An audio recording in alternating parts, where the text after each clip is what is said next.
साथियों, आज मैं ऐसे समय में भावनगर आया हूं जब नवरात्र का पावन पर्व शुरू होने वाला है।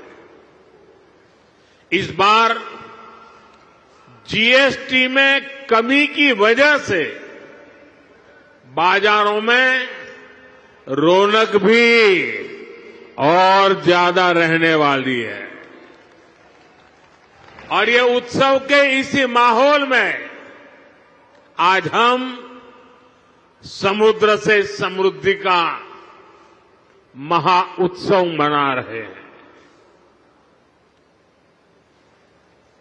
ભાવનગરના ભાઈઓ મને માફ કરજો, મારે હિન્દીમાં એટલા માટે બોલવું પડે છે કે દેશભરના લોકો આમાં જોડાયેલા છે।